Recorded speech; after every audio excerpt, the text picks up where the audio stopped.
Jim, you know, with the area activity analysis from the last session and this whole concept of getting people together in teams with missions, there's a new corporate responsibility of every employee. If they're going to be involved, they've got to be more knowledgeable, better educated, have higher level skills. There's a complete shift. In a sense, we're talking about team, but we're talking about really the growth and development of each individual.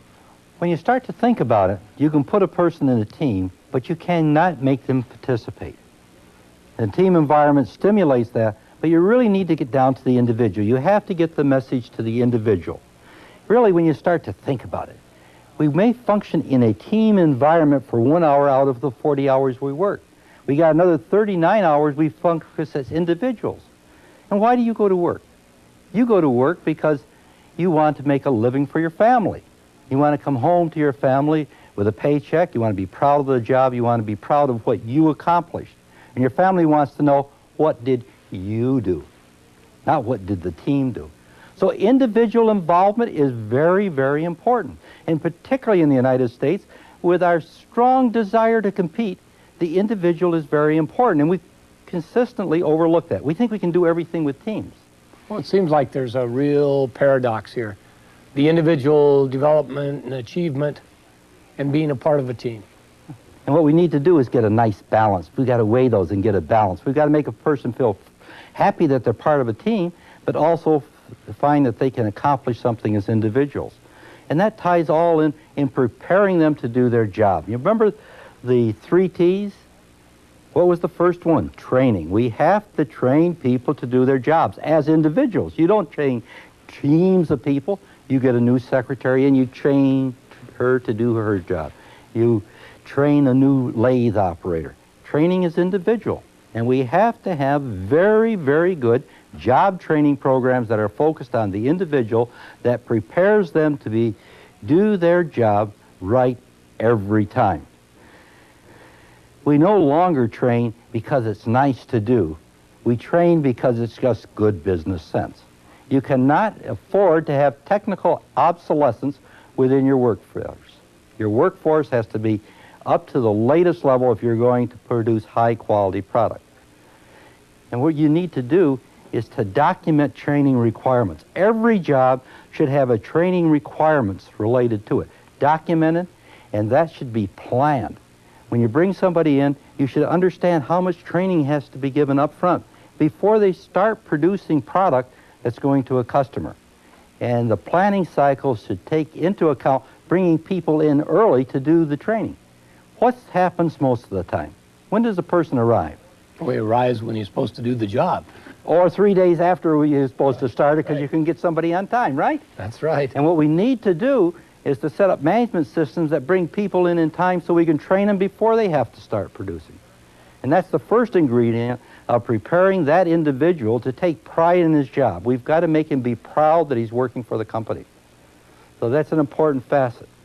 The next facet is we really have to do something to relate rewards to the job that that individual does. The Public Agenda Foundation did a study, and they found out that employees are not rewarded for putting out the extra effort, at least from the perspective of the employee, the operator that's working out there in your line. 2 out of 3 employees would do a better job if there was some correlation between pay and performance. And 70% of your workers feel that they have decreased the quality and productivity of their work because there is no correlation between pay and performance. And that's a sad situation. And these are the people doing the work itself. Yes, and they're reporting back to you. And they say, you know, if you're not measuring me, you're not reporting back to me on how good I'm doing, why should I do it? Joe over here He goofs off all the time and he gets paid the same as me. Why should I give that extra effort? Why should I do the extra work? It's important that what we do is we have some type of system that's really effective at tying a very close correlation in between the individual's performance and a measure of the quality and productivity. Now, performance planning and evaluation processes have been a very common thing throughout the United States for a number of years. But in most cases, they're handled very poorly. There's no real good correlation between them. And what we need to do is to make a firm correlation between actual quality of the individual's work and that performance evaluation. I would like to see quality account for something like 40% of the total evaluation for that employee. Productivity, another 30%. Cooperation within the department, maybe 20%, and the rest for creativity. Those are typical numbers that I like to see. Getting them up to 110% there. With that. And that's what we're going to do. We're going to get 110% performance with only 80% of the effort. That's what we're working for. And what we need to do is to have a performance plan that is really a contract between the employee and the individual. These old performance plans that are all pre-printed and you're evaluated, you fill in the blocks, that does nothing for anybody. What you need to do is have a performance plan that's a contract between the two of you that you both sit down and agree to, and it's created for that individual to meet his job description. Then what you need to do is on a quarterly basis review that and monitor progress and come to an agreement what's happening. Yearly then you can do a formal evaluation that says this is what happened over the entire year. And if you did a good job on a quarterly basis, you're not going to have any problems with the yearly basis because you're going to be in agreement. Then what you need to do is to tie that performance evaluation directly into a salary. If a person is doing a good job, doesn't he deserve to be paid more? So there should be a definite correlation between pay and performance. And we've talked about that, but how many companies have really made that an important issue and made it work so that there's a significant difference between the person that's an outstanding performer and the one that just meets requirements? Next thing you need to do is say, how am I going to make that employee feel that he's really part of the company, that she is going to grow with the company? And I believe that every employee should have a career plan. I don't want a person to have a job with me. I want them to have a career in our company. That's what we need to do. We need to involve them into developing a career for the company.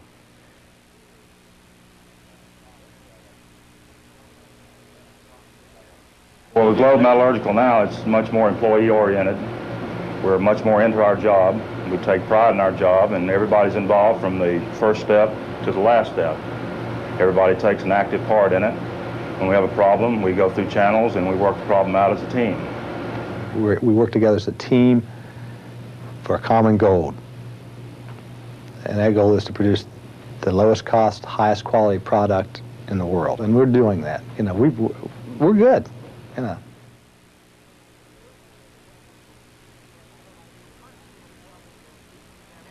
A person, when they come with you, should have some idea of what they're going to retire from, what job they're going to have when they turn 65 and retire. Because we want to build a career, and we want to give them job opportunities and job experiences that's going to bring them in the direction they want. Well, this ties in with the education, the development, because that's going to take extra effort on their part, and it's going to take a definite investment on the company's part. The career objective has to be set by the employee, and he has to be responsible for really driving that. Now, the management's responsibility in this is to be the catalyst, the person, the advisor, the helper. You think that you would like to be in finance, all right. What does finance do? Let me set up arrangements for you to talk to people in finance. And this is getting cross-functional training and being able to do other jobs inside the organization. Yes. And then the company's job is to promote from within instead of going without. Develop your people so that you backfill for yourself. And to do that, each employee should have a career development plan prepared every year. And that plan says, what is that employee's aspiration? Next, what is his next step in getting there? Third, what is the most critical things he needs to improve on to make the next step? and then his commitments to prepare himself for that, and the company's commitments to what we're going to do over the coming year to help him reach that. And that's the issue of building a plan in. Now, there's going to be some employees you're going to talk to, and they're going to say, I'm happy where I am. I love my job. I don't care about anything. Just so I can go out Saturday and go fishing, I do a good job here, I'm satisfied. Now, there's nothing wrong with those employees. Those are good employees. The important thing is you gave him an opportunity, or you gave her an opportunity to do her plan. And if their plan is to stay where they are, that's acceptable. Management should not apply pressure. But the fact is you gave them the opportunity, and that really brings about a different attitude, an attitude that I've got a career with this company. It isn't a stagnant job. Well, Jim, if we're really looking at this from an individual point of view, then somewhere along the line, I've got to stop as an individual, each individual in the company, and say, what's my effectiveness in the area of quality, in the area of productivity? What can we do to move that forward with each of the work teams?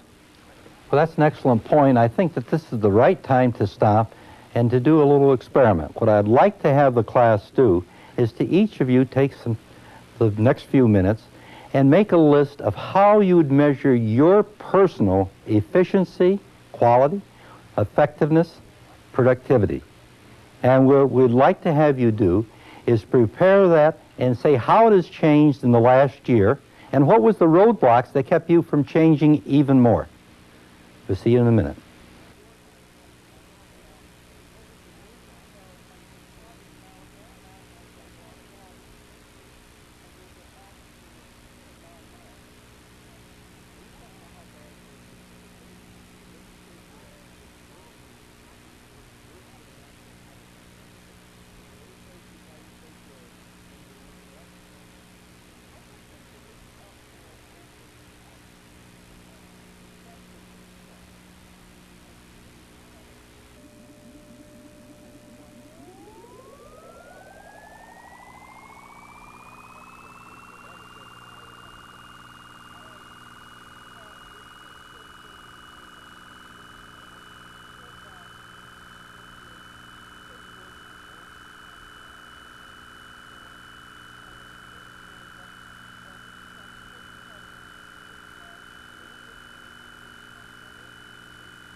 Well, you've had an opportunity to evaluate your own personal effectiveness and efficiency, and I hope it turned out that you made great improvements over the last year. If not, let's set new goals for us for the coming year, and I'm sure that this process you're going through will aid you in improving over the coming year. Now, what I'd like to do is just really continue to focus on you as an individual and look at another process that really has turned out to be very effective at improving and quality and involving the individual in the whole activities. And this one is the suggestion program. Why do we use suggestion programs and Japan doesn't? They use the quality circles. Well, Japan just doesn't talk a great deal about what's happening in quality suggestion programs. They talk a lot about quality circles, but they use suggestions very, very extensively. In fact, the Japanese Suggestion Association has reported that there's 50 times better payback from the suggestion program in Japan than there is in all the quality circles. 50 times more quality problems identified and solved through suggestions than there is through quality circles. So you're saying literally where individuals are incentivized, that motivates them greatly to come up with ideas, prepare them succinctly, and get them into management, and they're getting money for them. Absolutely. Yeah. But Japan is about 100 times more effective at submitting suggestions than the United States is. Why? because they prepare their employees to submit suggestions. They prepare them to do the evaluation, and they have a very proactive suggestion program in comparison to the United States. All of the training in the quality circles continues and stays with the individual when he goes out and works by himself. So the whole team training builds on the individual's capability when he's not in the team. It's almost like ideas start springing up out of people because they're already involved in this creative problem-solving process and performance improvement process as a team. Yes. The Japanese are averaging 17 suggestions per employee. We're averaging less than 2 per employee. And that's the difference. And we can bring that about by preparing them, by educating, by showing the importance of their contribution. That will occur. Now, I guess the other side of the coin is, what do you do for the people who suggest things, good ideas about their job and don't qualify for suggestions? And there is a process involved that will really do that. It's called a job improvement program, and many of the companies in the United States are using it. It recognizes individuals who have ideas related to their job, and they find a way to do their job better. And in this case, these ideas are documented and turned into to the management system, and they're recognized. Very, very small rewards. You know, it's maybe the first time each year that you submit a job improvement idea, you have a new pen and pencil set. There's some little trophy that's given to you. Many companies then follow that up, and for each function, like quality assurance, production control, they'll select the one that saves the most money related to their job each month, and they have dinner with the plant manager, and he talks to everybody saying, here's John over here, he did this to save money for the company, and this was his idea. The recognition portion of that proved to be very, very effective. And the other nice part about that is all of these individual savings goes into the employee's records. So when you start talking about who are you going to select for a new job or promote, that's one of the factors you're going to use, because here's documented savings related to their own job, a very important facet in building a career with the company. And if this isn't recognized, these contributions, then it starts becoming a burr under the saddle. It'll become a demotivator instead of something that inspires people to do more. And again, it's an individual. It's an individual doing his job better and finding out new ways. What you're trying to do is stimulate now individual creativity. And creativity usually is an individual item. It's not a team. It's an individual that makes the major breakthroughs in the world. And that's why you need to work with that individual and capture his creativity and excitement. The last thing I'd like to point out in the individual is, what if you have an individual that has a problem but doesn't know how to solve it? Everything we've talked about, the fellow knows how to solve it. The girl has an idea how she can correct the problem. There also is a thing called a request for corrective action, so that if an employee has a problem and doesn't know how to solve it and doesn't get the reaction he should from the management team, he can submit this into the system, and an evaluation will be implemented to bring about a satisfactory solution to his particular problem. Isn't a big part of the problem with all of this, though, because you're creating another problem. If you put suggestions in or requests for corrective action, how long does it take to get feedback back from the system? Certainly that's been one of the problems that's kept our suggestion programs from being very, very effective. But I've seen some companies that did some marvelous thing. Globe is an ideal example. They answer all suggestions within 24 hours. We really are committed to this. The employees really know it. There's no question about it. I haven't seen too many places where the management group meets within 24 hours and posts on the bulletin board what they're going to do about every specific little idea. And maybe we get 50 ideas a week at each plant. And of course, we track all these things and follow up on them and make sure that everybody's satisfied. If somebody has a bad idea that we think might be a bad idea, maybe we misunderstood their idea, we get back with them on that.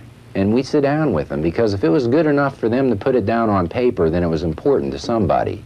And we don't want to turn anybody off when it comes to this. We think this is the real key to our success here. And it's been a major reason that we've turned our operations around and turned into something that's really a world-class kind of producer, rather than just a good producer.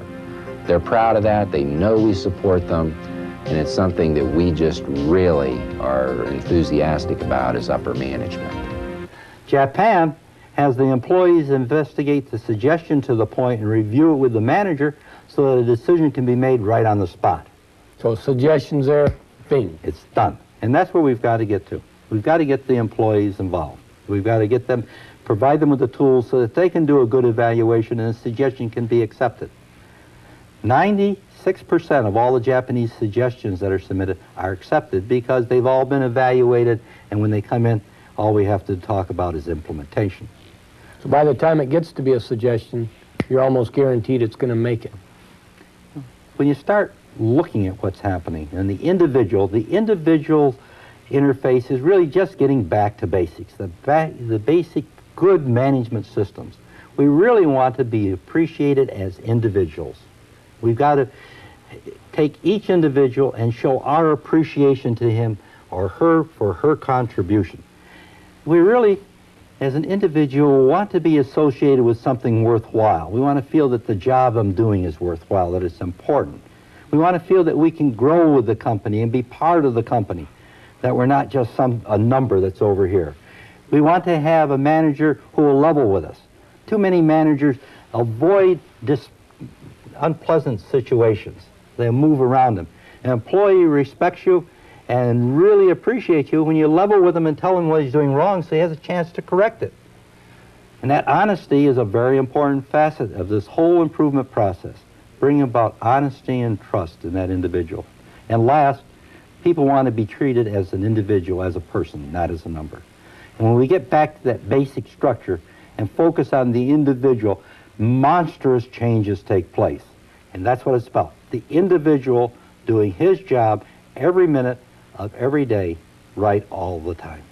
That's what ultimately happens, is even though the teams are doing problem solving, the individuals are still carrying out the functions. Between now and your next meeting, I'd like to have each of you give a little thought about what's going to happen to you over the coming years. We'd like to have you develop a career plan that would state how you're going to get to your desired job level. Take a little time, think about it. Too many people have jobs with companies, not careers. We want you to have a career with your company. A career, not just a job, and an organization focused on the individual, driven by teams and guided by a strong, committed management. Now that's an organization poised for success. Well, next time, we'll look at the indicators and tools for measuring our progress, a vital part of the whole process.